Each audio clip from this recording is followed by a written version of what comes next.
Anyar dah.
Terus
dibasuhnya bawa kopi.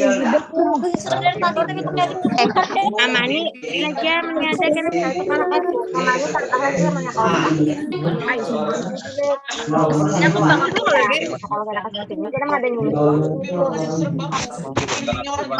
kalau tidak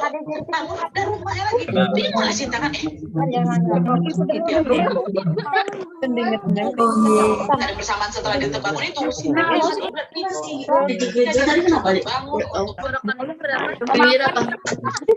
Ada kesana lagi sudah.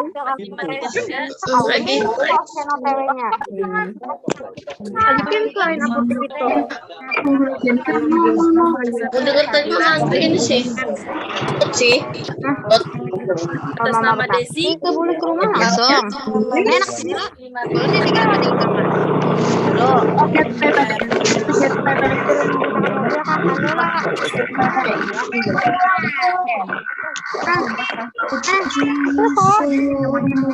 Orang nggak sah ini.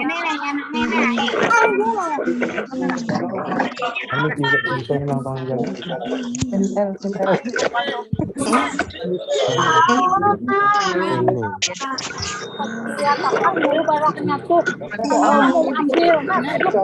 Benar pakai orang itu. Ini bergabung hanya 448. Mama aku berdiri. Hah? Alamat mana? Ya absennya kan habis jam 6 ini jamnya sekalinya.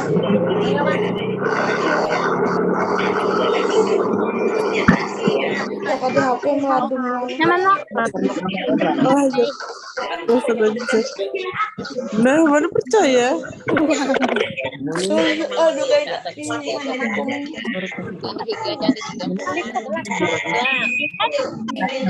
matikan mic, matikan mic.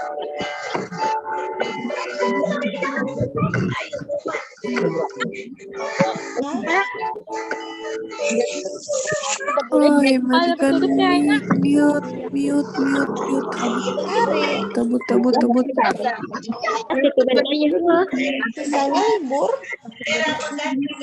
Senin, Selasa, Rabu.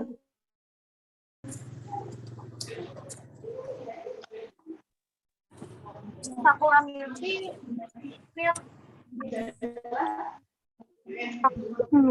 Udah jam apa? Udah.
Banyak orang itu.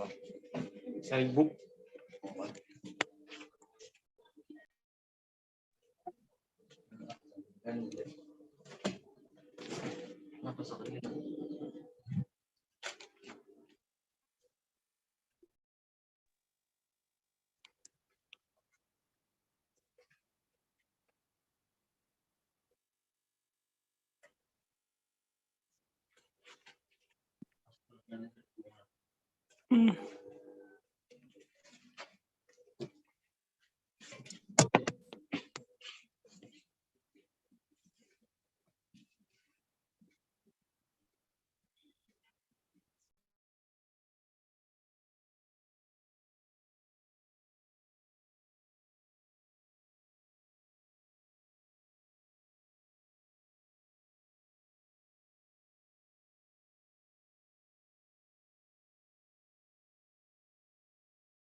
Cek 1 2.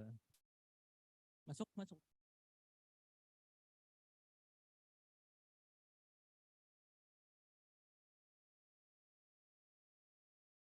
Cek.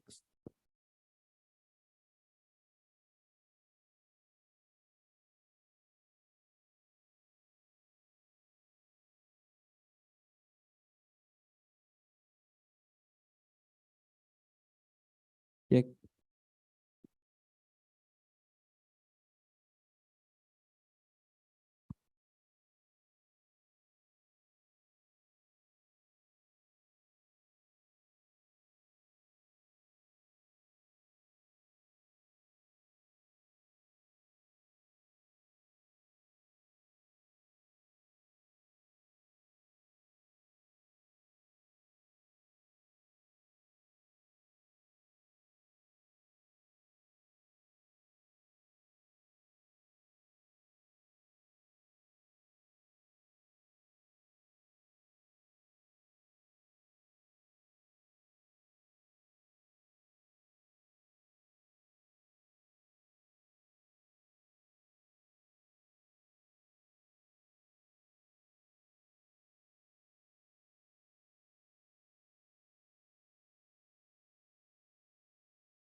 Check sound.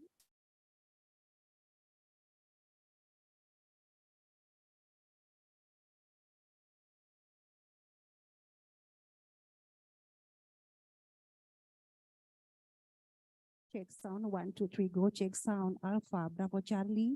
Check sound 1, 1, 2, 3, go.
Hello, ladies and gentlemen, let's start now.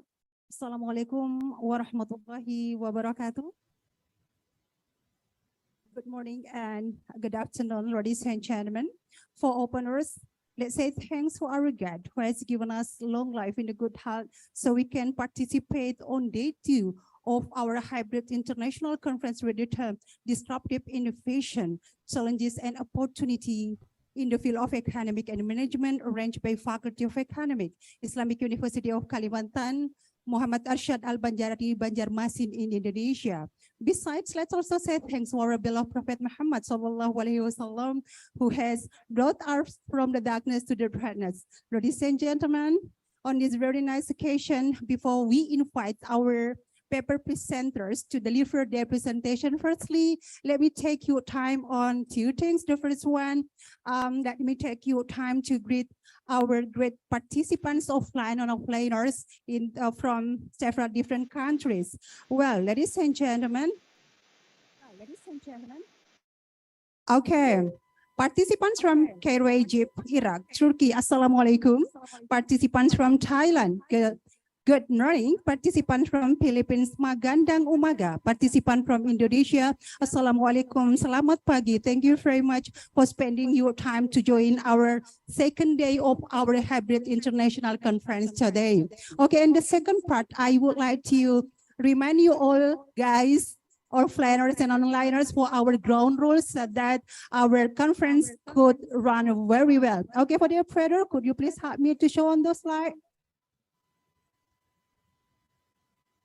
Okay, as I stated before that there are 2 kinds of participants, there are onliners and offliners. Okay, for the ground rule for onliners. Okay, their respective hybrid international conference participants on learners want during the conference, the microphone would be muted by the host. Please don't unmute. Number two, participants could ask a question during the presentation session by typing your question on chat textbooks. Okay, and number three, selected questions would be read by the moderator and would be answered by the speakers in a Q&A session. Number four, question and answer session would be done after the presentation session is finished, but it only divided into 2 sessions, or actually not 3 sessions, because there are only 2 presenters, 2 paper presenters from the lecturers. Okay, and then for number 5, back please. Number 5, certificate will be given to the participants who have filled up a certificate validation form at the end of this event, day 1 and day 2. Okay, so guys, make sure that you have already filled up the present list on day 1 and also today. Thank you. It is for the ground rule for the onliners. Now, could we move to ground rule for the offliners? Okay, guys, it is for you. All of you are here, guys. Okay, it is the ground rule. 1, during the conference, please silence your cell phone ringtone. Number 2, participants could ask a question directly to the speakers on Q&A session. Number 3, question and answer session will be done after the presentation session is finished. Number 4, question and answer session will be divided into 2 sessions, not 3 sessions. And the last number 5, certificate would be given to the participants who have filled up the list of attendance on day 1 and day 2. So guys, please make sure that you already fill up the present list. Okay, you sign your name on the paper. Okay, you just sign your name on the paper. Okay, that's all for the ground rule onliners and offliners. Okay, ladies and gentlemen, today we have 2 paper presenters from the lecturers. I don't forget to share the information that there are 2 kinds of paper presenters here, 2 paper presenters from the lecturers, and it will be done online and offline or hybrid, while paper presenters for the students will be done totally offline. Okay, that's the rule of our conference today. Ladies and gentlemen, now let's invite our 2 great paper presenters, Ms. Mutia and also Mr. Dr. Insinyur Sadiq to come forward, sir. Okay, give applause to our 2 great paper presenters today.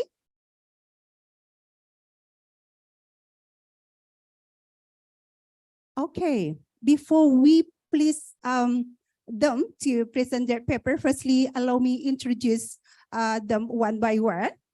Okay, for the first one, Mr. Sahrial Siddiq, I'm sorry, sir. Let me read his curriculum vitae. As we all know that his full name is Sahrial Siddiq, education backgrounds, undergraduate program from Electrical Engineering, Universitas Muhammadiyah Yogyakarta, a graduate program from Electrical Engineering, Universitas Gadjah Mada, Yogyakarta, and also graduate programs. So there are 2 graduate programs that has been followed by him. Management, Universitas Islam Indonesia, Yogyakarta. And then Engineer Professional Program, Universitas Negeri Yogyakarta. Postdoctoral program, Economics, Universitas Islam Indonesia, Yogyakarta. And then for the next, the competencies, technical competencies, economics, electrical engineering and information technology, managerial competencies, human resource management, strategic management and organizational behavior, specialization, engineering management, engineering science and management science, electrical human resource management, EHRM and accounting management, work experiences, academic lecturer of Lambung Mangkurat University, reviewer of behavior and information technology, reviewer of academic journal, JRC Universitas Muhammadiyah Yogyakarta, reviewer of academic journal, Universitas Ahmad Dahlan Yogyakarta, reviewer of academic journal, awardee of scholarship and traineeship, organization Kagama, IKA, UII, and others. That's all his curriculum vitae. And then before I invite, although it's better if I directly invite him to deliver his presentation, and then after that, I also would read Ms. Mutia's bibliography before she presents his material. So now, for economizing the time, let's invite our first paper presenter to start his presentation to Mr. Dr. Insinyur Sahrizal Siddiq. The floor is yours. Thank you, sir, and give applause for him.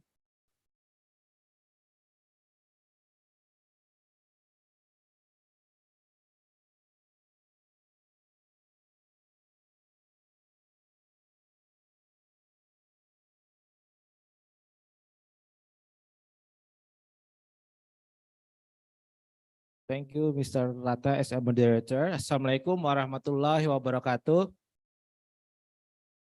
In this golden opportunity, I would like to present our paper with the theme "Challenge and Opportunity in the Field of Economics and Management," with subtheme "The Effort of Research, Improvement, and Islamic Knowledge Development in the Field of Economics and Management at the Islamic University."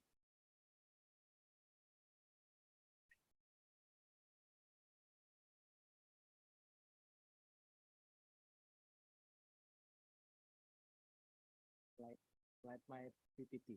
Yeah.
Okay, ladies and gentlemen, while waiting for the presentation, now let's play a game. Already?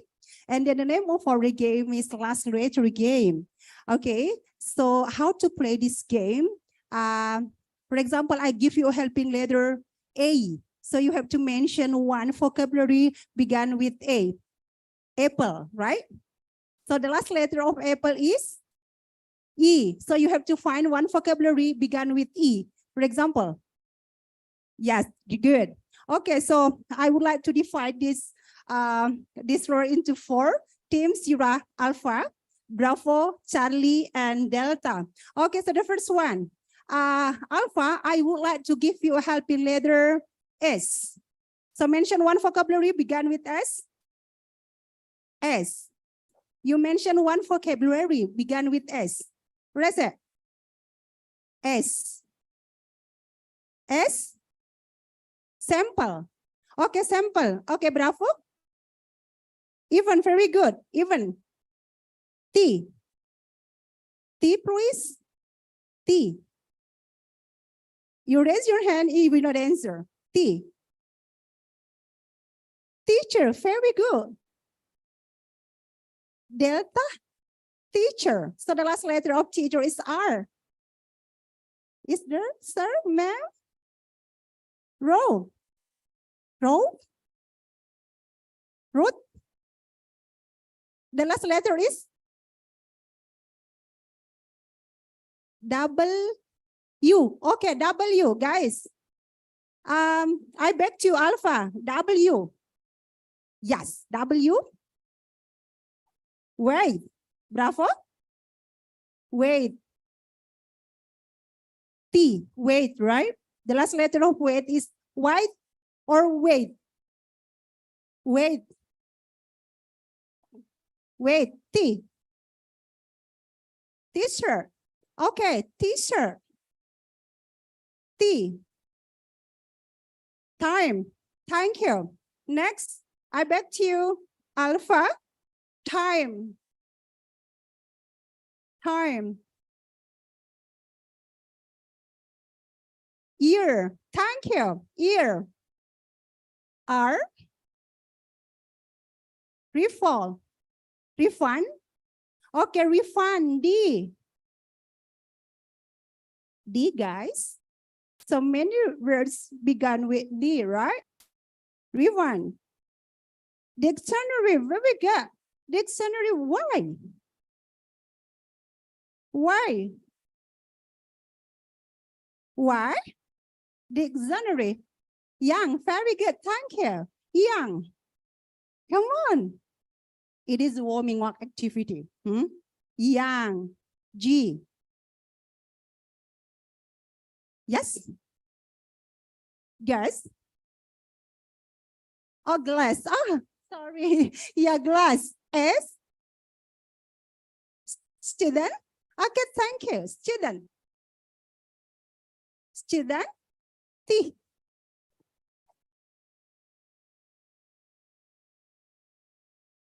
Tea. You drink it? Yeah, you're drinking tea, right? Okay, tea. A. A. A. A.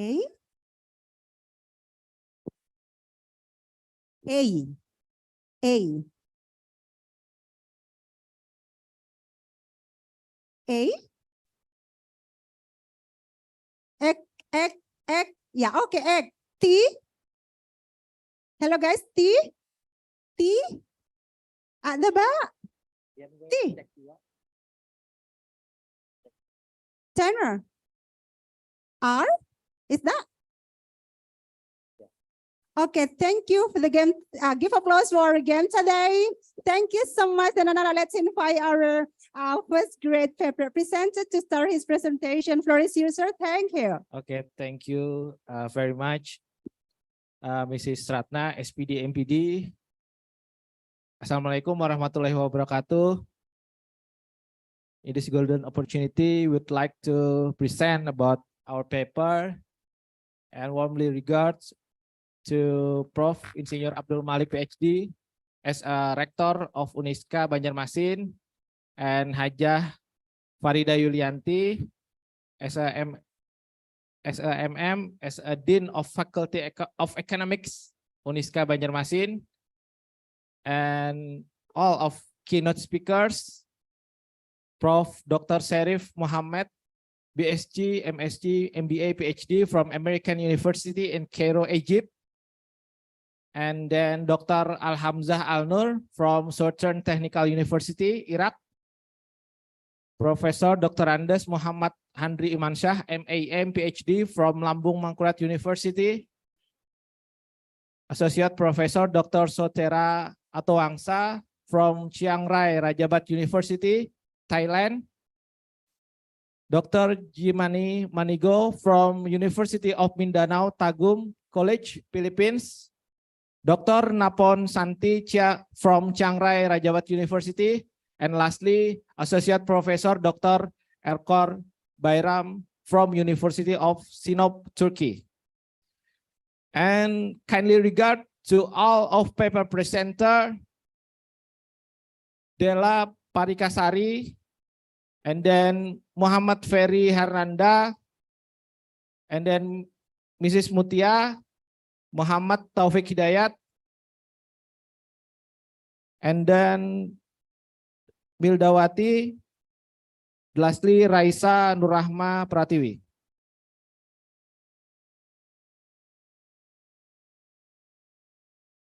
We would like to present about challenge and opportunity in the field of economics and management with the subtheme, the effort of research improvement and Islamic knowledge development in the field of economics and management at the Islamic University.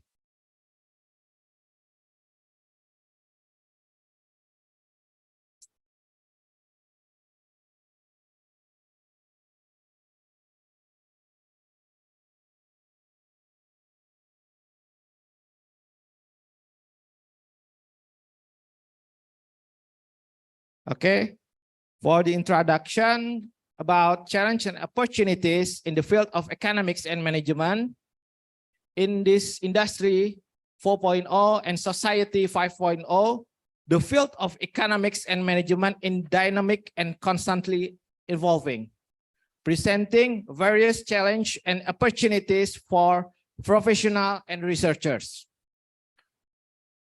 Next. A challenge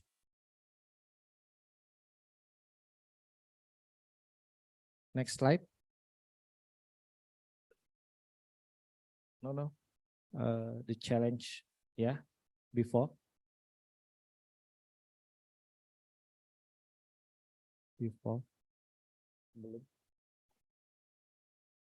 Next.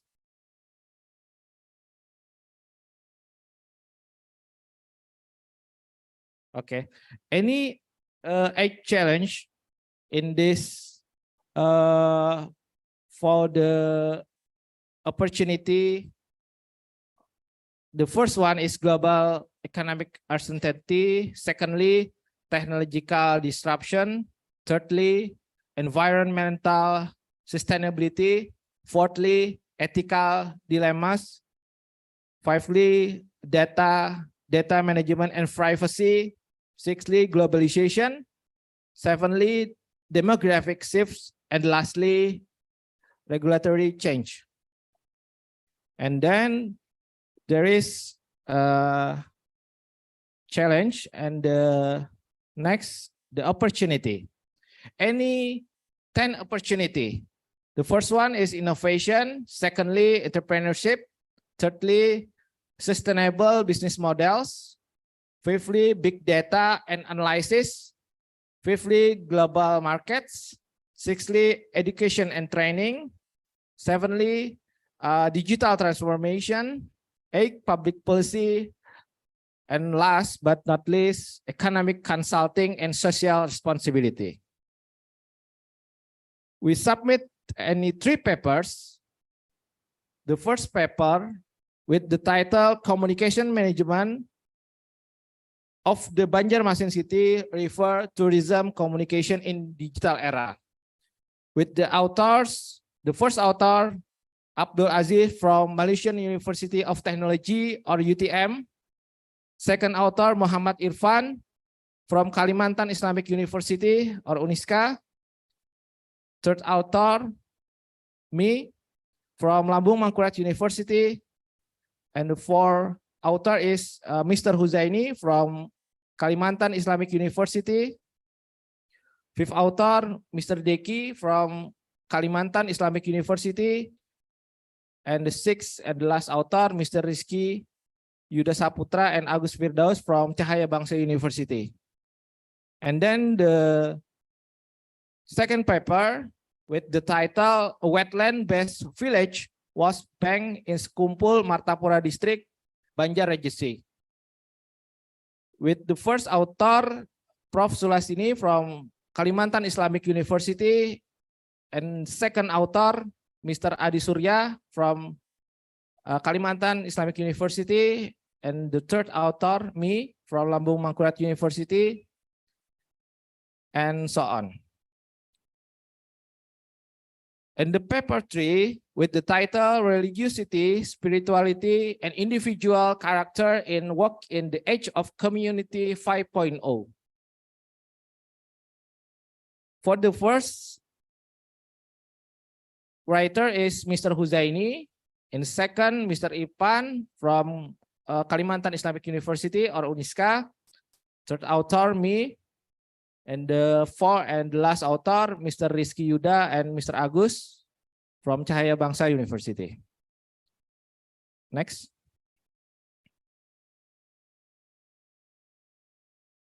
Okay, we write a book with the title Sharia Economics and Poverty Alleviation. Study of Islamic economic law and approach Syekh Muhammad Arsyad Al-Banjari.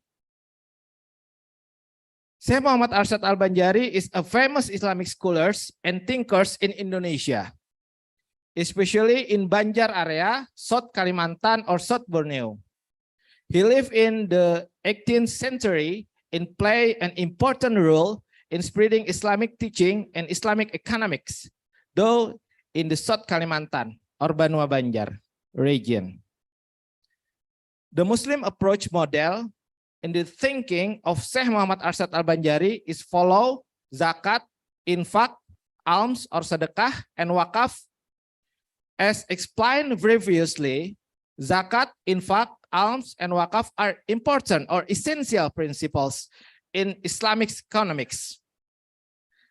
Syekh Muhammad Arsyad Al-Banjari will encourage Muslims to contribute actively to zakat, infak, alms, and wakaf to reduce poverty and advance the economy of the people. Syekh Muhammad Arsyad Al-Banjari classifies 5 types of zakat on assets, namely, firstly is zakat on mines, secondly, zakat on rikas, thirdly, zakat on gold and silver, fourthly, zakat on plants, and lastly, zakat on livestock. Next. And the business capital comes from halal sources. He emphasized the importance of using capital sources from halal sources in accordance with Islamic Sharia principles. This avoids the practice of usury or sources of fund originating from haram activities. And then emphasize a worker profession. Syekh Muhammad Arsyad Al-Banjari probably encourage Muslims to work hard and honestly in various professions. This will create a strong and sustainable Islamic economic foundation. And then use a gold as a standard of value. The use of gold as a standard of value or medium of exchange in the economy is a common characteristic in Islamic economic law. Gold has intrinsic value and stability, which is considered to be accordance with Islamic Sharia principles. And last but not least, Sharia compliant regulation. Syekh Muhammad Arsyad Al-Banjari supports the existence of regulation and rules that are in accordance with Islamic Sharia principles to regulate Islamic economics activities in Banua Banjar. This includes Islamic Sharia banking, for example, zakat regulation, and ethical guidelines in business. The Islamic economics approach in the dawah of Syekh Muhammad Arsyad Al-Banjari is based on Islamic principles, which prioritize justice, honestly, and fair distribution. However, it is important to remember that Syekh Muhammad Arsyad Al-Banjari's Islamic economic dawah has developed according to the context and the era in which he lived. And Islamic economic or Sharia economic dawah can vary in various cultures and time periods. He lived and contributed to Banwa Banjar with his immediate dawah and works.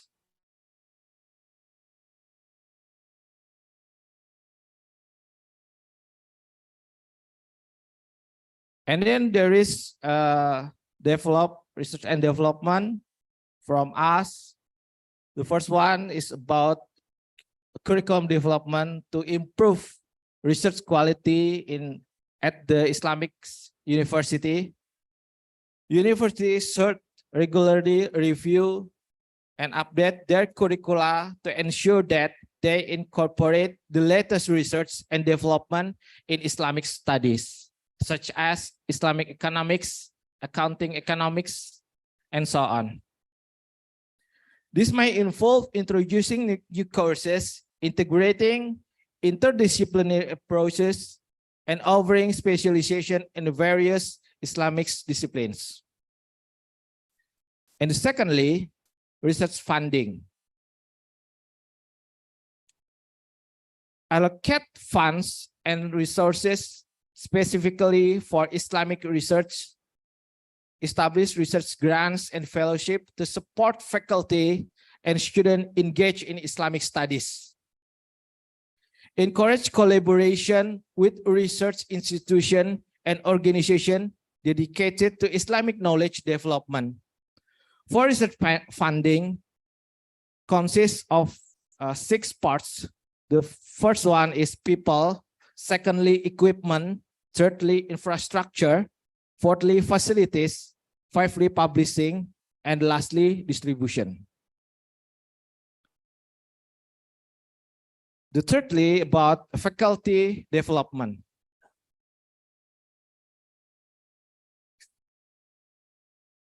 Invest the professional development of faculty members in Islamic studies.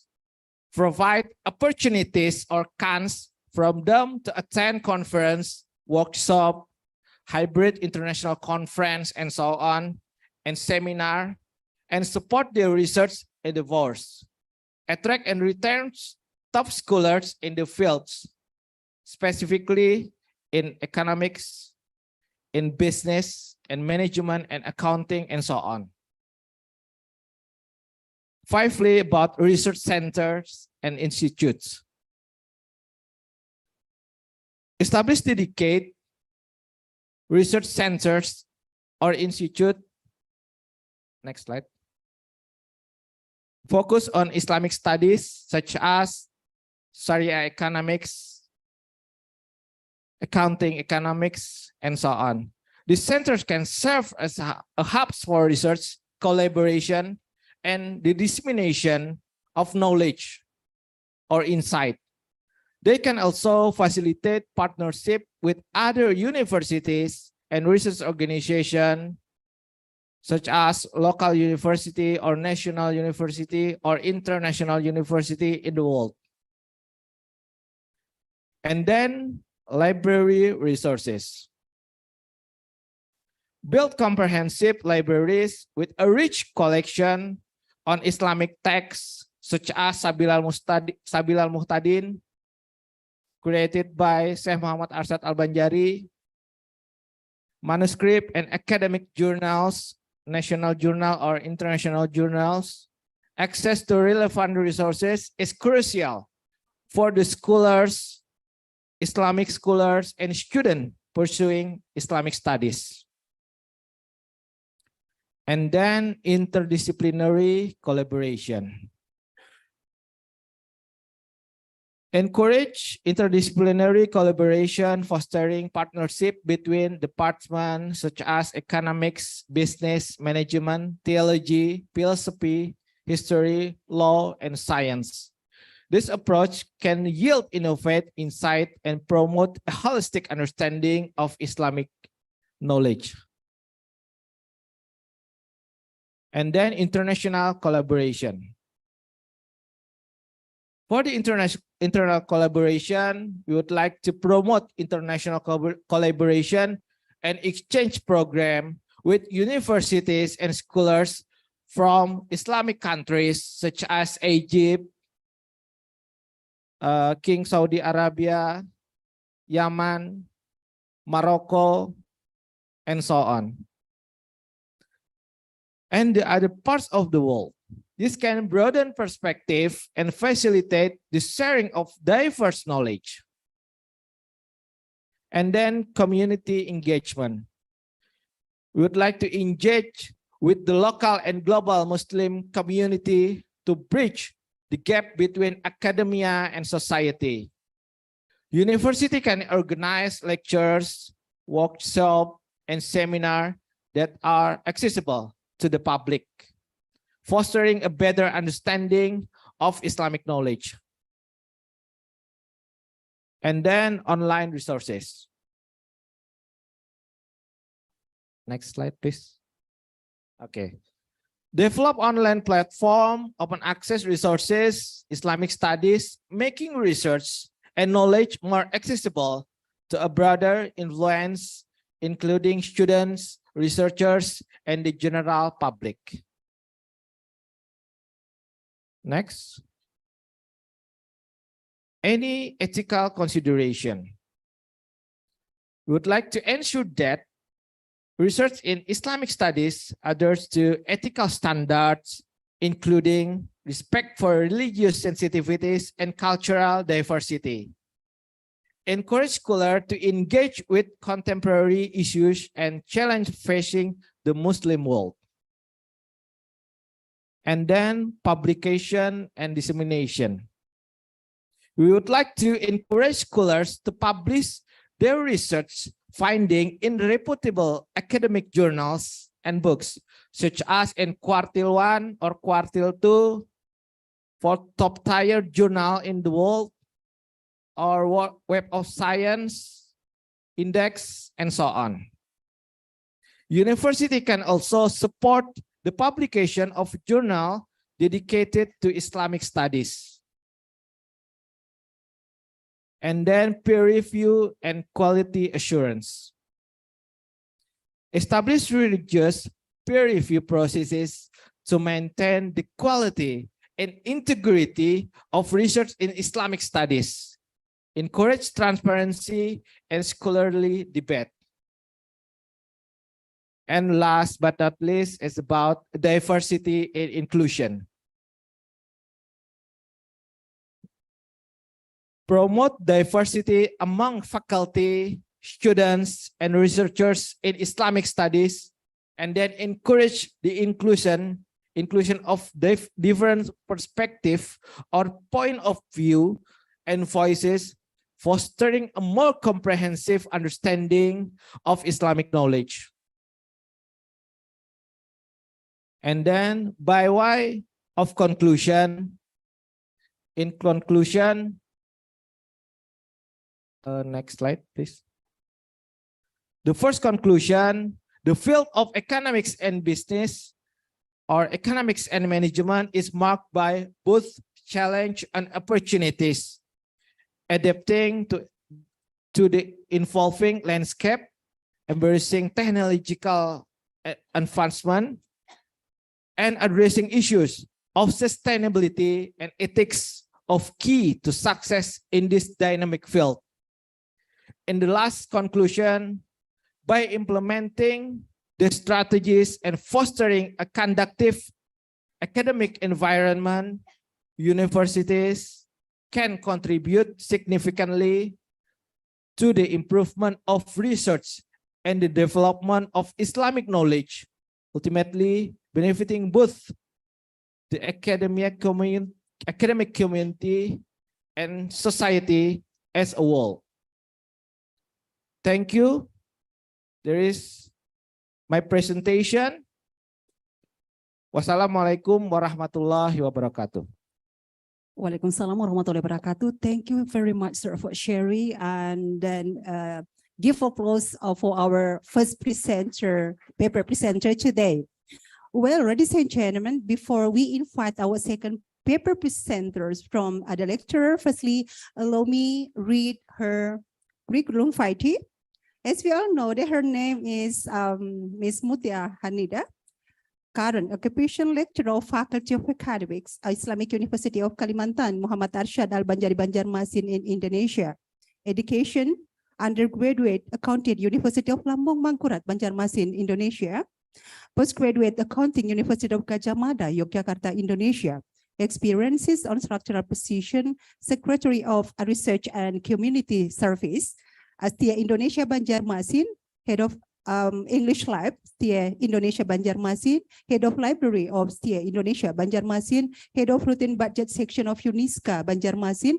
Other experiences, join the Friendship Program for 21st Century in Japan, Supervisor of National Exam for Senior High School, Vocational School 2011 to 2014, Trainer of English course at Ratanin Banjarmasin 2008-2010, Trainer of English course at Swiss Bell Hotel 2011 and till 2013, Presenter of Scientific Oration with the title of Implementation of Sharia Content and Business Practices, Presenter on the 18th International Conference with UNISA at University Zainal Abidin Kuala Terengganu, Malaysia 2018, Presenter of the first International Conference on Social Science and Humanity, Economic and Politics 2020, cooperating to the program of CITIFET under Southeast Asian Minister of Education Organization Student Internship Exchange Program 2018, Training of Research and Public Survey in Bandung, Training and Workshop of Research Method at University of Hasanuddin, Makassar, Training of 6 Universities Development and Rehabilitation Project at University of Indonesia, Depok, Training of TOT of Entrepreneurship Model at Bank Mandiri 2010, Training of TOT of Entrepreneurship Education Collaboration between Ciputra University and Directorate of Higher Education of Department of National Education in Jakarta 2009, and the last one, received forward as Good Performance Lecturer of Accountant 2008. Ladies and gentlemen, for economizing the time, let's invite her to start her presentation. To the second paper presenter first, is yours. Thank you. I follow Pa Syahrial to stand up in the stage here. But I think That's okay, ma'am. If you want to move here, it's also okay. Okay, Assalamualaikum warahmatullahi wabarakatuh.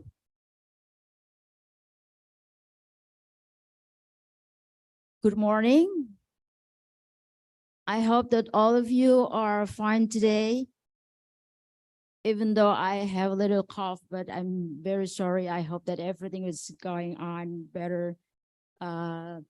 Okay, first of all, I would like to thank to the committee that has given me a chance to talk here in front of you all today, and the Honorable Dean of Faculty of Economic, Ibu Hajah Farida Arianti. Thank you very much. And all the staffs, my colleague, all of the lecturers of the Faculty of Economic, and all the students are here now gathered here to be here in talking about the theme of disruptive innovations. Okay. I think when we talk about disruptive innovations, since yesterday we've talked so much issue about the disruptive innovations. And today I specifically talk about disruptive innovations. Actually, it's not the research that I do, but it is only literature. Okay, so the literature research that I do before I have the task for giving the presentation today. Okay, I give the title of my presentation today, Navigating Disruptive Innovations, Challenges and Opportunities for Micro, Small and Medium Enterprises, or MSPS. When we talk about disruptive innovations, I think actually it's not new for us, or maybe it's new for us today. I don't know exactly, but actually the first theory of disruptive innovations coined by Professor Clayton Christensen from Harvard Business School. And disruptive innovation actually signifies the introduction of new elements that significantly transform and displace established players in a market. So there are two key words of the disruptive innovations: transformed and displaced established player, or the incumbent players in the market. This force is essential in reshaping industries, challenges traditional norms. In the rapidly evolving business landscape, disruptive innovation is both a buzzword and a formidable force. It plays a crucial role offering benefits and driving positive changes. When we talk about disruptive innovation, I think we just not only think about the challenges, but of course, there are also some advantages that we can take it. The challenges that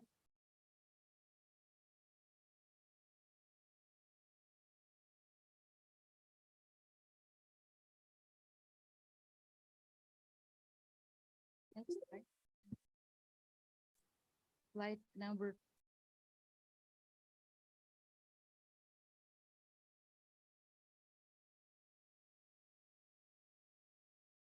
Yeah, okay, thank you.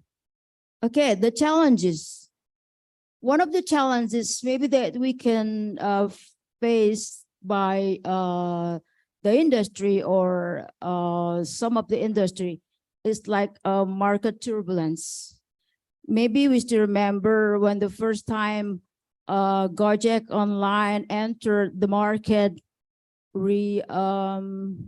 replaced the traditional object. Maybe we still remember how turbulent the markets at that time, okay? And operational disruptions, risk of obsolescence. There is a constant risk of becoming obsolete when new entrants comes. Financial pressure and resistance to change. When the company or industry resists to change, it's one of the big challenges for them to adopt new technology or to disruptive innovations. On the other hand, some opportunities that we can take also from the disruptive innovations is like market competitiveness, increased efficiency, adaptation to changing consumer behavior. I think now all of us realize that we are relying on the online shopping or something like that, that GoFood and everything is in online, and it's already changed the behavior of the consumers. I think since pandemic COVID-19, everything has changed radically in our lifestyle. Okay, and job creations. with the new entrants coming, of course, that is going to be some job creation, or we can create a new job for the new people. The economic growth. Of course, that disruptive innovation by emerging the new business or services or technology will also increase the economic growth. Differentiation in the market. I would like to talk on the nature of disruptive innovations that I get it from the book of Clayton Christensen's The Innovator's Dilemma, and to say that disruptive innovation, the transformation of markets by new ideas, often starts small,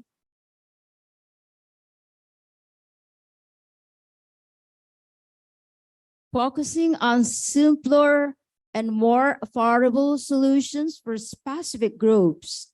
The key is to make things accessible and less expensive. Okay, so accessible and less expensive. That's the key word. Established companies might not notice these trends initially, dismissing them as not fitting their usual methods or seeming less profitable. It seems like they don't care, but later on, they'll be shocked and surprised. Though underestimated by established players, this approach makes the competition change. New companies might do better than the established one, making a big shift in who leads the market.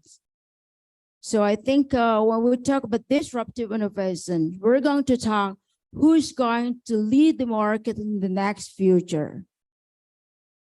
The changes from disruptive innovation last a long time, reshaping industries and making older business models obsolete. We can see some examples of disruptive innovations. Product, smartphone. Maybe a couple of years ago, we still know that cellular phone, and now it has been disrupted by smartphone. Everyone now has, of course, that think that the smartphone is a very important thing. You cannot leave your phone at home. Streaming services. Maybe we still remember few years ago, there were still a lot of video rental, and now we cannot find it anymore because it's been replaced by the Netflix. So you can choose any movies you want, anytime you want. So it's really give the convenience for all people. So the industry, or maybe the company who rents the video or something like that, or the cassette or DVD, now is already obsolete.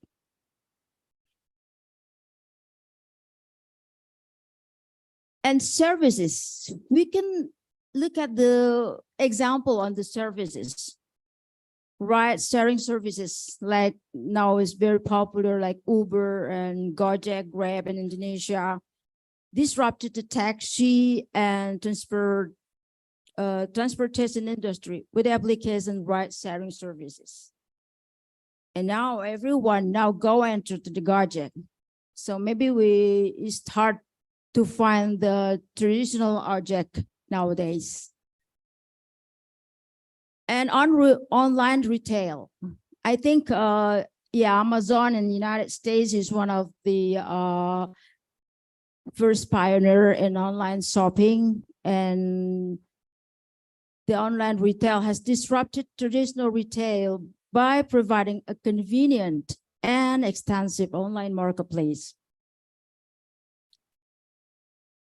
Online travel booking is one of the examples of the travel that has been disrupted, that has been replaced by the disruptive innovations like Airbnb. Anyone can rent their house via the Airbnb. You don't have to build the big hotel. Spend at your house is convenience for people to stay. I think you can do, and it's one of the chance for a business, a new business. That's one of the disruptive innovations. And digital banking. Fintech companies and digital bank disrupted traditional banking services by offering online banking. Maybe we can see that some of the employees in the bank will be replaced by the online banking. And the other examples of disruptive innovations in technology. Yeah, I give the artificial intelligence. Maybe yesterday we also heard how artificial intelligence has disrupted some of jobs, I think, now and in the future. Disruptive various industries by automating processes, offering advanced data analytics, and enabling innovations such as virtual assistants. It is also capable of performing tasks that were once exclusive to humans, such as creativity, etc. I have read one of the articles that in the 30 or 50 years later, almost 75% of human job will be replaced by the AI. And yeah, that's the fact. I don't know exactly what happened next. But now I think AI is really treating us, especially on the available job.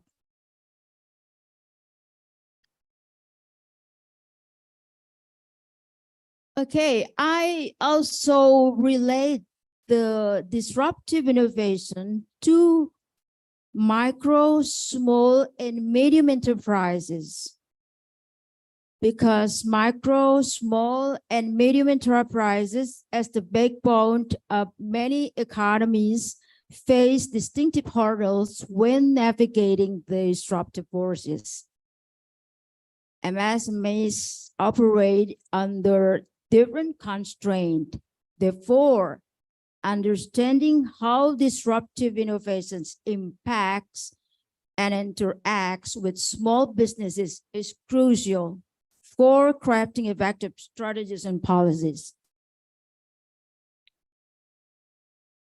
The importance of MSMEs or micro, small, medium enterprises, based on the data from the cominfo.go.id, MSMEs contribute significantly to gross domestic product and workforce 61%, and are able to absorb 97% of the total workforce, but many operate with limited digital presence. Disruptive innovations is a crucial factor impacting micro, small, and medium enterprises, presenting both challenges and opportunities.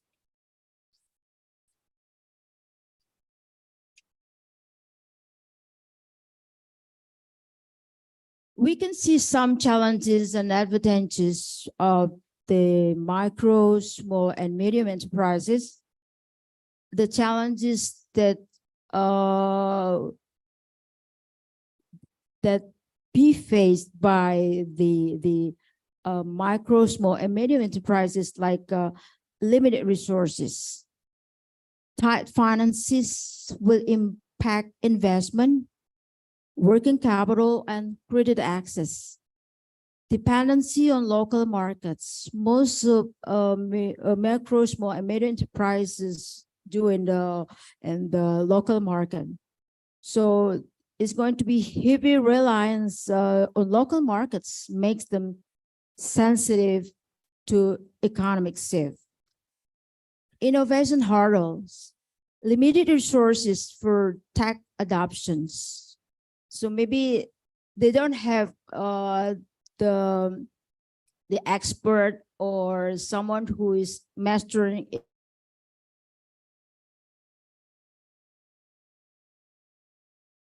one of the innovation hurdles that they face. The talent access, challenges in recruiting and retaining skilled talent due to the limited resources, and of course this is hard for them to hire a good talent or a professional one. Financial management. Efficient financial management is crucial for sustainability and growth. Besides the challenges, I think micro, small, and medium enterprises also have some advantages. The first, like flexibility and agility, quick adaptation to changing market conditions. Yeah, due to the size, the small size, so I think it's more flexible for them and more agility to is more agile to have the quick adaptation. Close customer relationship, strong personalized customer connections foster loyalty. Innovations and creativity. Micro, small, and medium enterprises excel in fostering a culture of innovation with fewer bureaucratic layers. They can experiment with new ideas. If we compare with the large companies, of course, that the bureaucracy in the big company maybe is more than one layer. So it's hard for them to quickly adapt to the situations. And the other advantages is quick decision making, prompt decision making without bureaucratic delays, and local adaptability, easy adjustment to local cultures, full market advantage.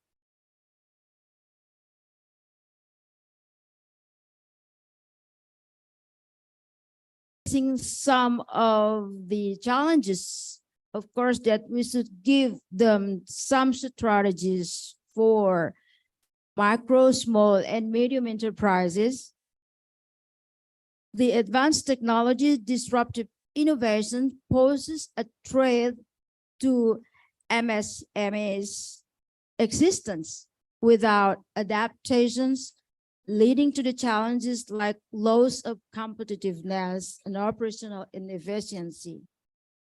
So there's no choice for them except adaptations.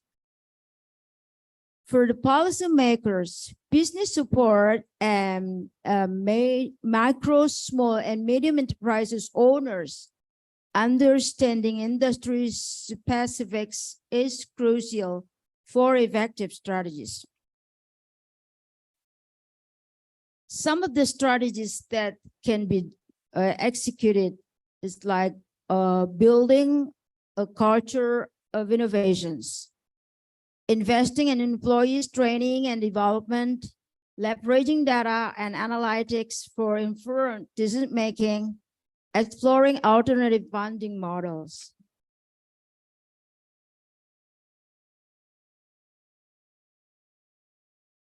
Role of the government and support organization.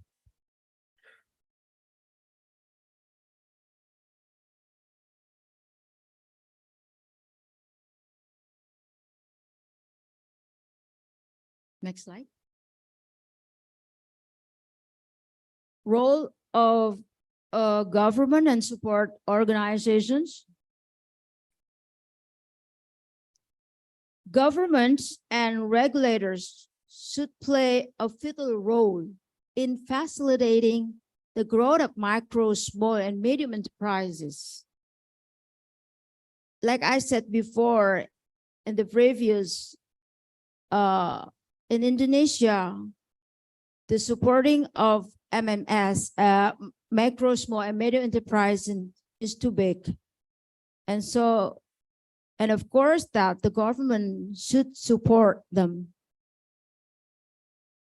They can establish a conducive environment that empower micro, small, and medium enterprises to thrive,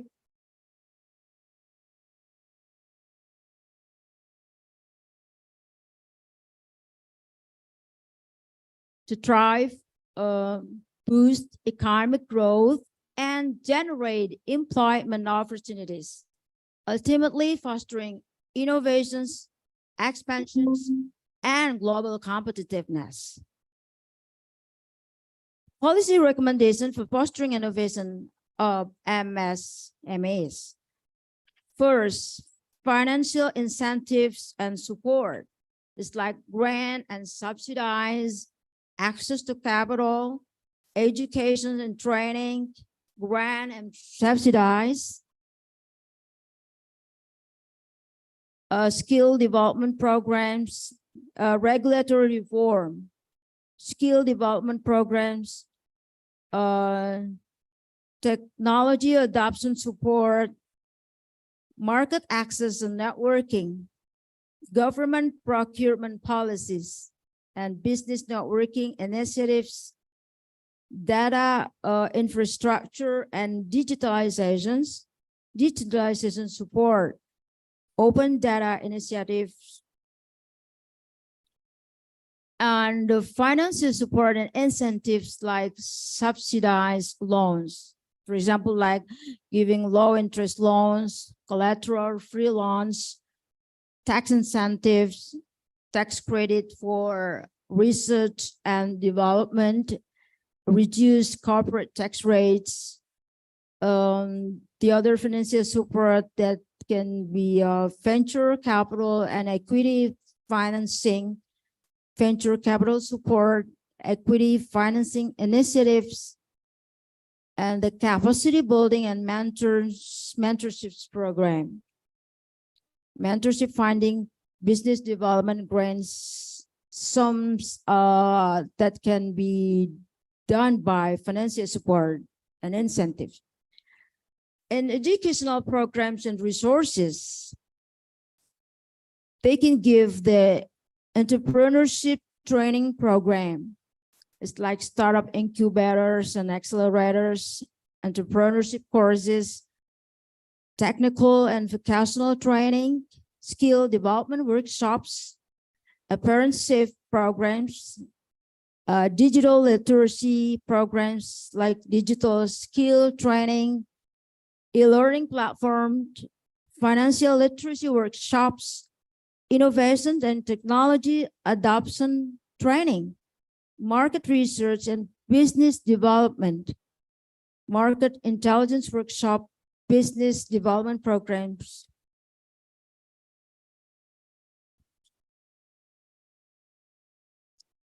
And I would like to make the conclusions from the paper.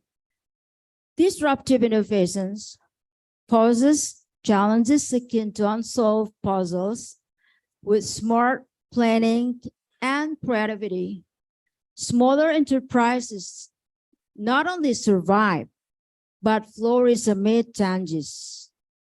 In the realm of micro, small, and medium enterprises educations, embracing change empowers growth, challenges on roadblocks, or is threatened, but learning opportunities, prioritizing adaptability, innovations, and strategic planning is crucial.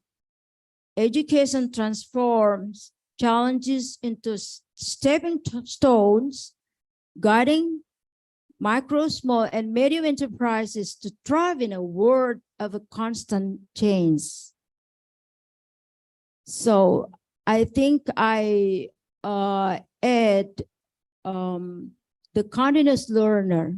So we have the continuous as must be a continuous learner, and I think we should critical analytic thinking, critical. Okay, I think that's what I can present today, and thank you very much. Thank you very much for the wonderful presentation, ma'am. And then now, ladies and gentlemen and sir, now we are going to the Q&A session. We would like to divide this session into two sections.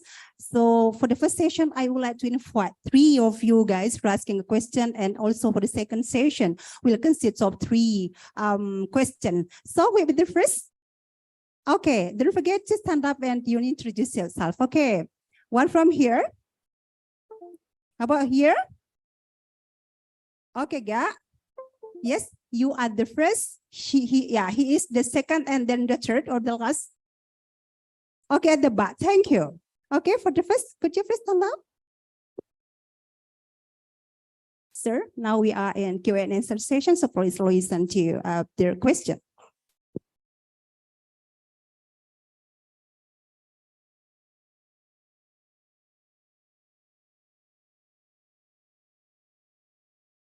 Yeah, don't forget to introduce yourself first, your faculty, and also your university. Good morning.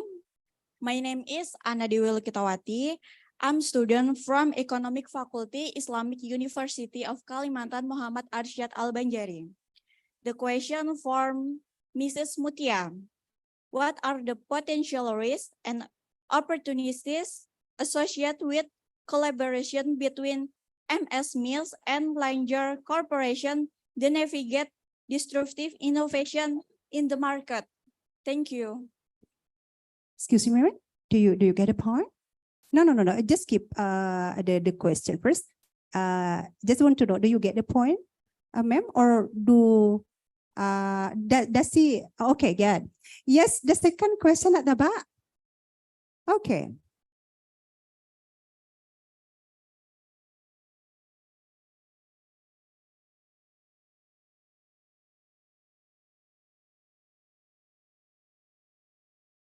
You mentioned your name. Okay. Good morning. Assalamualaikum warahmatullahi wabarakatuh. Waalaikumsalam warahmatullahi wabarakatuh. Good morning. My name is Yanwar Al-Risyadi. I'm student from Faculty of Economic Management, Department International Class, Islamic University of Kalimantan. My question for Dr. Syahril. As we know, the challenge come from outside the organizing external factor. To be able to face the challenge, we also have the opportunity that come with that. But the problem is not everyone has the same access to get this opportunity. How can we deal with it in the fast-growing world in order not to leave behind? Is that sir? Get the point, sir? Okay, now let's move to the last question for the last for the first section, please. Which one? Okay, thank you. Yes, stand up, sir. Don't forget to introduce your name, your institution. Assalamualaikum warahmatullahi wabarakatuh. Waalaikumsalam warahmatullahi Hello, wabarakatuh. my name is Mirza Royan. I'm from Lambung Mangkurat University. Welcome, sir. And the problem of a disruptive innovation, especially in small business in Indonesia and Kalimantan Selatan. And then your question you addressed to board of our paper presenters today? Yeah. Okay, thank you. Okay, well, let's invite our paper presenters to respond to the three questions from the participant offliners today. Okay, thank you.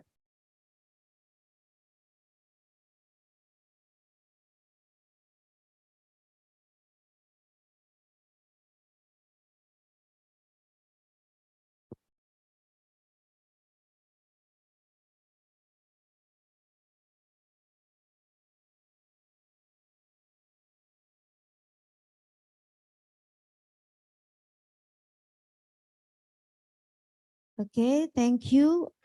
If I'm not mistaken, your name Anna, isn't it? Okay, so if I'm not mistaken that you ask, what about if medium, micro, small and medium enterprises collaborate with the large company. Is it right? Anna, is it right? Okay, well, when collaborating with the large company, of course that the micro, small and medium enterprises, when they collaborate with the large company, I emerge like some potential risk, of course, of like loss of autonomy, okay, and just like unequal and bargaining power between big and the small one. So I think it doesn't mean that we don't have to collaborate with them, but the small company or the micro, small and medium enterprises should know better how the agreement is, because it's going to assure them or guarantee them how the collaboration actually will be. And of course that the risk, I think the biggest one is the autonomy and the bargaining power, I think. So because there is an equality between the big and the small. I think that's all. Okay, Anna, is that the answer of your question? Yes. Okay, thank you. So now let's invite Mr. Dr. Zahariza to respond the second question, sir. First, yours. Okay, thank you. I would like to answer the second question. How about dealing with disruptive innovation? For dealing with the disruptive innovation, typically involves several key strategies. For the first one is recognize that the disruptive innovation are inevitable, and it is essential to embrace change rather than resist it. And then foster a culture of continuous learning and adaptability within your organization to stay ahead of disruptive trends. And then regularly conduct market research to identify potential disruptors and emerging technologies that could impact to your industry. And then invest your own innovation initiative to stay competitive and potentially disrupt your industry rather than being disrupted.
everyone now do the online shopping.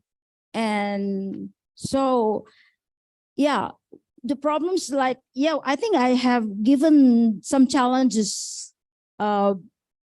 impact of the disruptive innovations like market turbulence. I said that when the first time Gojek online entered the market in Banjarmasin, you still remember how the conditions were at that time?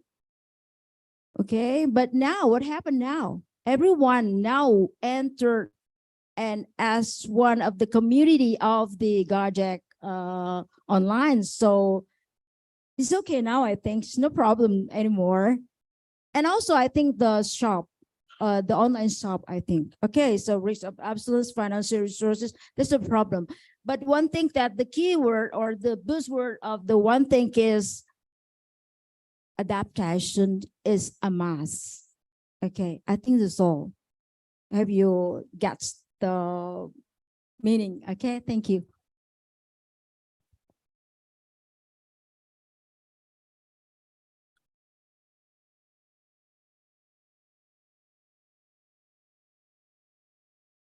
Okay, I would like to answer the question from Mr. Mirza from ULM Banjarmasin. While the disruptive innovation can drive economic growth and create opportunities, it also presents certain challenge and problem.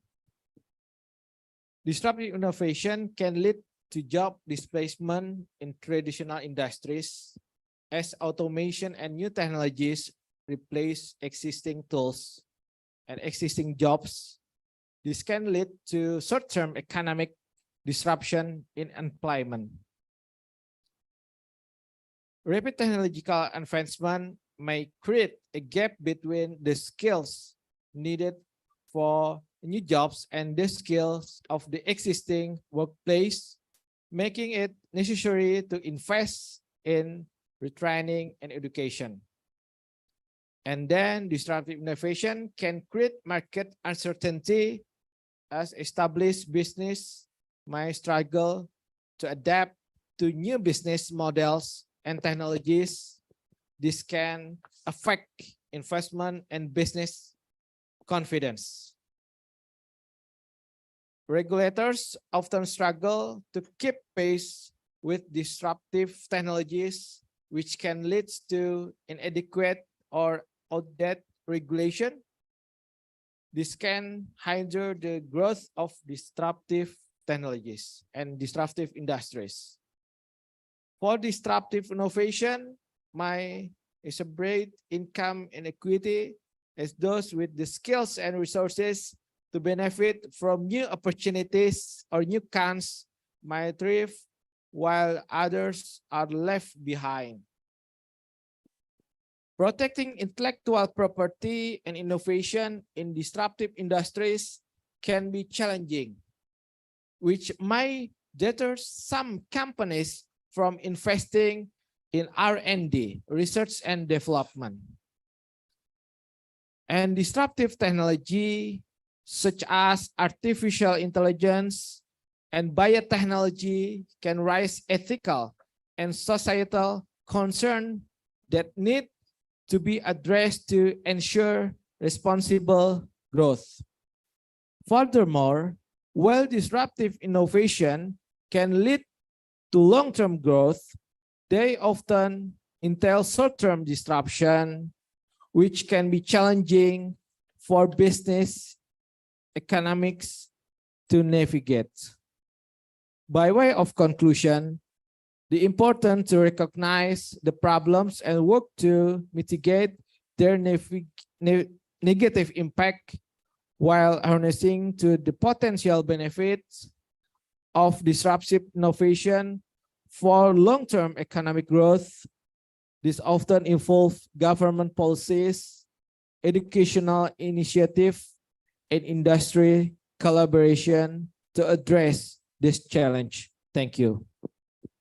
Okay, sir, thank you so much for the response. And then, ladies and gentlemen, now let's come to our last session of the Q&A session. I would like to invite three. Is there from lecturer? Yes, just now from Unlam, excuse me. Are you a lecturer, sir? Yes? No. Just now from Unlam. I'm sorry. Are you a lecturer? May I know? Yes. Are you a lecturer, sir? Ah, thank you. Okay. Yes, voice student from Islamic University. And then I also invite one lecturer from Faculty of Economic, maybe lecturer. Is there any question from lecturer? Islamic University of Kalimantan? Okay, any question from lecturer? Okay, thank you. And then for the last one, just now, student? Yes, thank you. Okay, so there are three questions. Please, you are the first.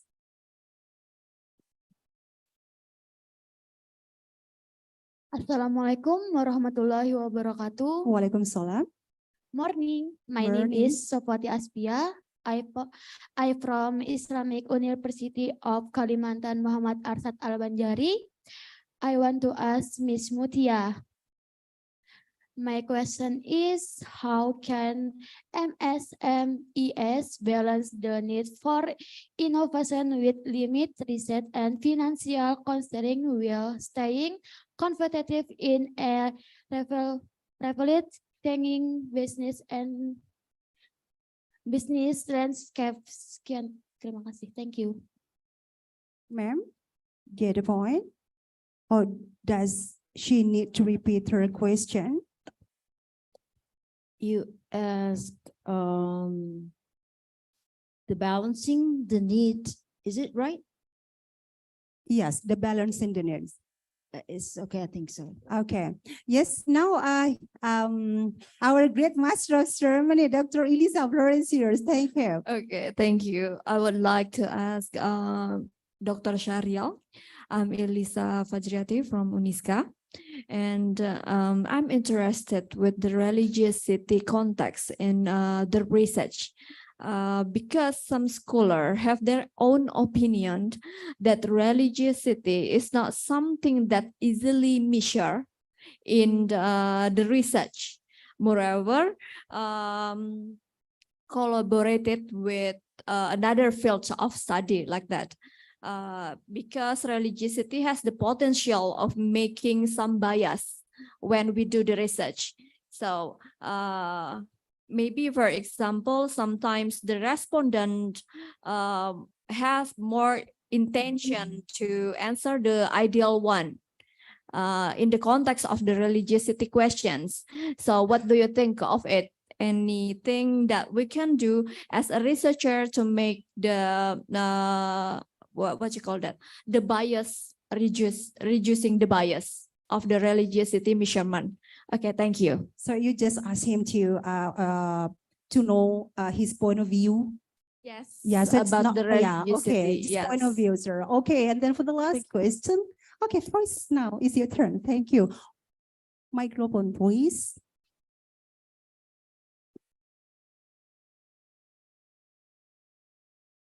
Okay, thank you. Assalamualaikum warahmatullahi wabarakatuh. Waalaikumsalam warahmatullahi wabarakatuh. My name is Rizky Irawan from Faculty of Economic Islamic University of Kalimantan Muhammad Arsyad Al-Banjari, Banjarmasin. I want to ask Miss Mutia. In what ways can government and support organization assess as mass in embracing disruptive innovations, and what policies have proven effective in this regard? Thank you. The effective policy Yes. from the government. Yes, thank To you. overcome this problem of this disruptive innovation. Get a point, ma'am? Yes. Okay, now it's your turn, ma'am. Sir, for respond the three questions from the participants. Okay, thank you for the questions. And I'd like to answer Sukwati. Your name is Sukwati, is it right? Sukwati, or I didn't hear well. Pardon, is it right? Sukwati, your name is Sukwati. Okay. So you asked how to balance the need of the advancements of with disruptive innovations. Is it like that? Can you repeat your questions, please? Okay.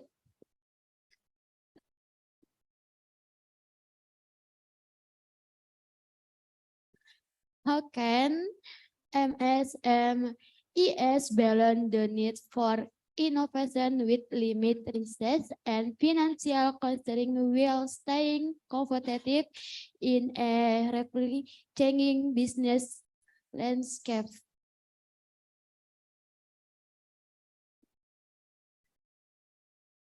Well, thank you. And like I said before in my paper that actually micro, small and medium enterprises has some challenges or some problems actually. It's like limited resources and dependence on local market, or he said that financial resource and so on. And well, what do I have to do by the by the micro, small and medium enterprise to do or to face these disruptive innovations? Yeah, one of the thing I think they could, of course, that collaborate. For example, like Tokopedia gives the digital platform for some medium or small enterprises to sell their products through or via the Tokopedia. So the collaborations, of course, they can do with the startup company, for example, and as the collaboration with some of the organizations that give the access to the capital or something like that. Because if we talk about the disruptive innovations, don't think it's only just a problem. Okay, so yeah, I always emphasize this, and the key aspect of disruptive innovations is not only facing as the advantages, but how to make them to keep or to can hang on the some of the problems coming in new market, for example. Of course, that they can foster a culture of adaptability. The culture of adaptability must be, I think, is very important for all of the micro, small, and medium enterprises to do that.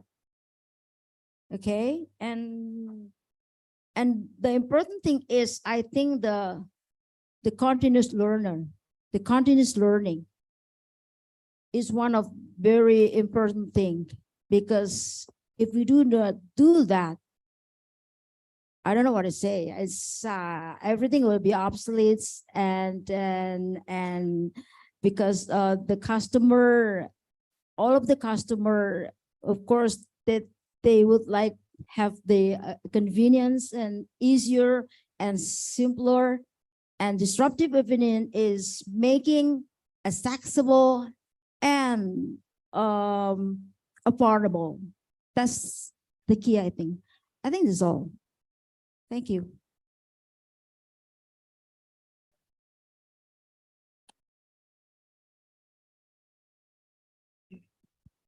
Thank you very much, ma'am, for the response. And then now let's move to Mr. Dr. Saharia to respond the second. Actually, no question, but she just want to know your point of view, sir, please. Okay, thank you. My point of view to reducing bias related to religiosity in research is essential to maintain objectivity and credibility. So here are some strategies to mitigate such bias. Firstly, researchers should be aware of their own belief and potential bias related to religiosity. Self-reflection can help them recognize and address this bias. Secondly, clearly define the research objective, questions, and hypotheses to ensure that the study remain focused on the research problem rather than being influenced by personal belief. Thirdly, build diverse research teams with members from various religious backgrounds, or while few can help ensure a broader perspective and reduce bias. Fourthly, implement blind peer review processes in which reviewers and editors are not aware of the researchers' religious backgrounds or affiliations. This can help in unbiased evaluation. And then clearly documents the research methodology, including data collection and analysis procedures to provide transparency and allow for security. And then use random and representative sampling method to reduce selection bias in your research. Next, ensure the survey question and interview prompt are neutrally worded and don't lead to biased responses related to religiosity. Researchers can undergo training on sensitivity and cultural awareness to minimize an intentional bias, conduct rigorous data analysis, and consider using statistical methods to control for potential bias in the data. Researchers should disclose any potential conflict of interest related to religiosity in their research, and then seek advice and feedback from colleagues and experts outside the research team to evaluate the objectivity and validity of the research. Last but not least, ensure that research follow ethical guidelines and it's reviewed by institutional review board or IRB to address ethical concerns. Thank you. Thank you, sir, for the response. Okay, and then, yeah, let's go on to the last question, ma'am. Rizky, can you repeat your question, Rizky? To make me sure to answer your questions. Okay, could you please repeat your question? Yes. Yes, Okay. for the strategy. Or, yeah. You can. In what wise can government and support organization assist SMEs in embracing disruptive innovation, and what policies have proven effective in this region? Thank you. Okay, you ask about the role of the government, and I think in my paper I also has given some of the role of the government that can be done by the government. I mean, it's like giving the financial incentive and support. And I think that I know in micro and small medium enterprises, like when facing the pandemic COVID-19, the government gave the tax incentive. Okay, so that's one of the support or the role of the government to support the micro and small medium enterprises. And I think some of the tasks that can be done by the governments is like the education and training. And it's like mentorship and the incubators. I think some of the universities maybe has already executed. I think it's also one of the way of the government to support the micro and small and medium enterprises. Okay, I think in my paper is many policy recommendations that I give for fostering the innovations. Okay, I think this is all. Thank you. Okay, is that clear? Hello? Is it clear? Yeah, okay, thank Yes, you. clear. Okay, ma'am and sir, our great paper presenters today, before we close your session, maybe you want to say something like a close statement? Did you have? If you have, ma'am, sir, you may do that. But if you don't have, you may go back to your set here. Yes. Okay, thank you, Mrs. Ratna, for giving me a closing statement for the international conference today. Okay, based on the theme that disruptive innovations, challenges, and opportunities in the field of economics and management. And we are in the era of the globalizations, and the era of technology, digitalizations, and everything is on our eyes and in front of us. So we cannot we cannot get it away from the fact. But what should we do for adapting or for making us keep stride facing that the disruptive innovations in any area? I think it's not only just in the field of management and economic, but also in educations. And I think as because we are in the education's institutions, one thing that we should do is that we have to keep learning.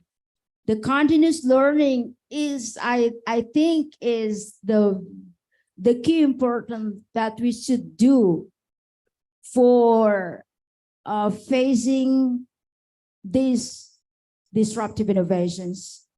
And the second one, I think, critical thinking. So we should critical thinking for every field, I think. And I think AI is very radically changes the human life, I think, in the future, now even, I think. And we cannot stop it. We cannot stop it. But what should we do? I think we have to radically changes in anything, in any field. And for the students, I think, keep learning and don't hesitate to make adaptations in any field. I think, yeah, we go for war, for digitalizations, and we should win this competition, the competitiveness in any areas, in the business area, in the market, has already in front of us. Don't keep it away, but go for. Okay, I think that's all from me, and thank you very much.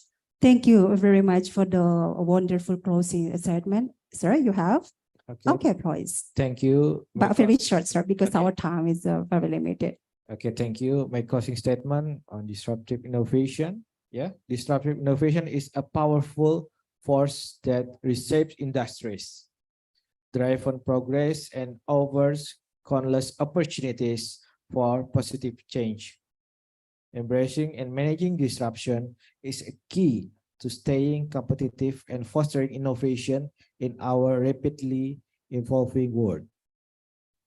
By staying agile, nurturing a culture of innovation, and implementing supportive policies, we can harness the potential of disruptive innovation to shape a brighter future for all. Thank you very much. Thank you very much, sir. Okay, ladies and gentlemen, I give applause to our two great paper presenters today. Thank you, sir. You may back to your seat, sir and ma'am. Thank you so much. Okay, ladies and gentlemen, especially for the onliners or online participants, since our next session will be totally done online. So please see the announcement on Zoom, because the committee has already sent the announcement for e-certificate validation firm. Again, we would like to remind all of onliners to see the announcement on Zoom.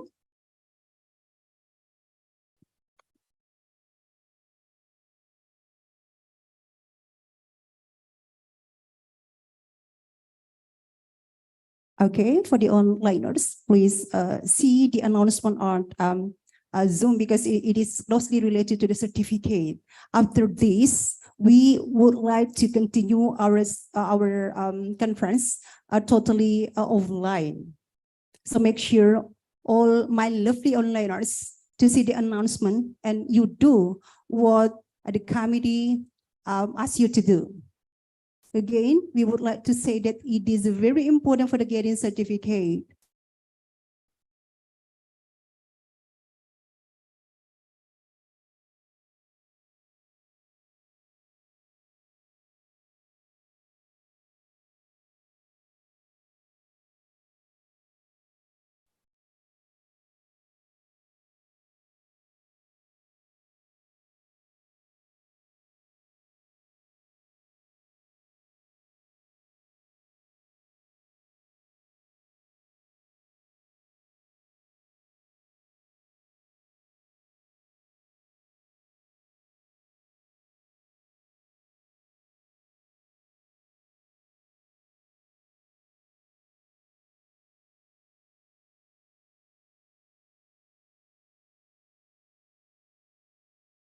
Okay, and then for the all paper presenters from students, please prepare yourself well, because after this, you are going to present your paper. So make sure that you are ready. I tell you that everything will be okay. Okay? Yeah, everything will be okay, not worry. We are going to conduct our next session offline.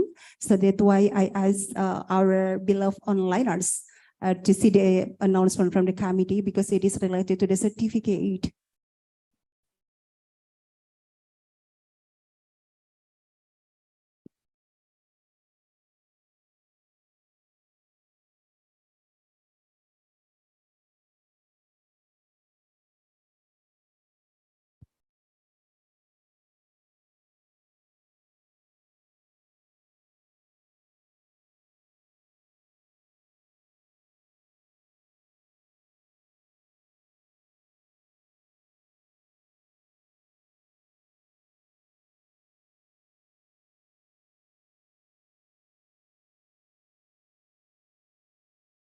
For the all onliners, make sure that you already sent the announcement from the committee, because several minutes from now, we are going to continue our session totally offline. So it means that Zoom and also YouTube would be closed by the committee. Thank you.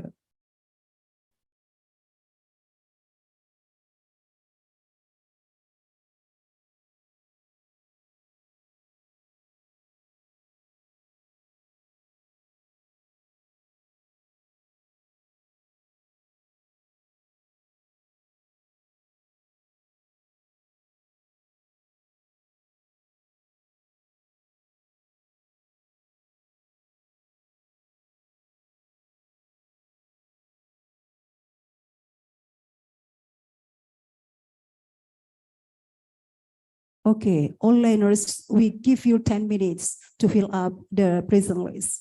After 10 minutes, we're really sorry to say that our Zoom and also YouTube will be closed by the committee. Thank you.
Okay, ladies and gentlemen, for the next session, we are going to continue after break.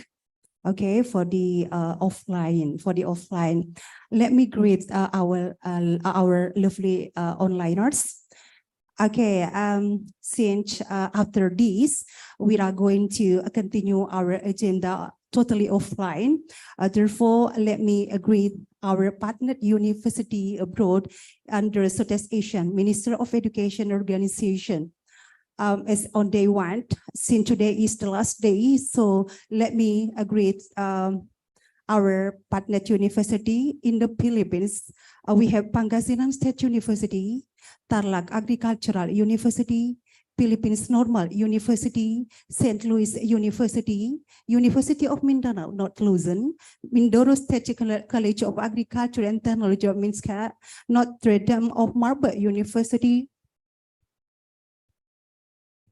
Remnam Institute, University of Santo Tomas, Lyceum of the Philippines, University Batangas, Don Mariano Marcos Memorial State University, University of San Jose Recoletos, University of Northern Philippines, University of Mindanao Tagum College.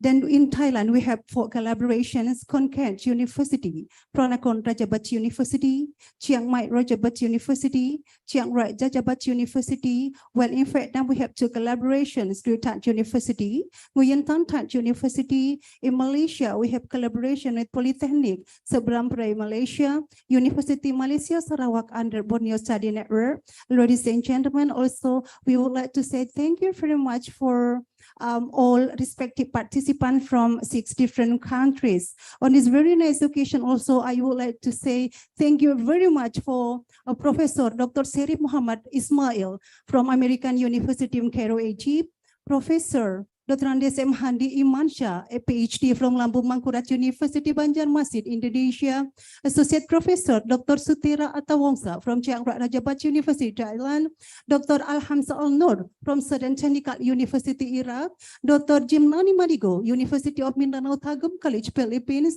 Dr. Natapon Santi from Chiang Rai Rajabat University, Thailand, and the last one is Associate Professor Dr. Ekol Bayram from University of Sinop, Turkey. Besides the keynote speakers, I also would like to say thank you very much for the paper presenter from the lecturers and also from the students. Even the students will present their paper totally offline. So let me say thank you to Dr. Insinyur Sarizal Sadiq from Lambung Mangkurat University Banjarmasin, Indonesia, Ms. Mutia Hernida from Islamic University of Kalimantan, Muhammad Arsyad Al-Banjari Banjarmasin, Indonesia, and also paper presenter from the students, Dela Patika Sari, Mildawati, Raisan Nur Rahmi Pratiwi, Muhammad Taufik Hidayat, and the last one is Ferry Hernanda. All of them are from Faculty of Economic, Islamic University of Kalimantan, Muhammad Arsyad Al-Banjari Banjarmasin in Indonesia. Ladies and gentlemen, that's all our day 2. Yeah, online. Hybrid international conference today is we all already said to you that after this we are going to continue our session totally offline. Ladies and gentlemen, that's all our hybrid international conference today with the theme Disruptive Innovation, Challenges and Opportunity in the Field of Economic and Management. Thank you very much, and let's close our day 2 of our hybrid international conference today by saying Hamdallah. Alhamdulillahi Rabbil Alamin. Thank you very much for your kind attention. Assalamualaikum warahmatullahi wabarakatuh.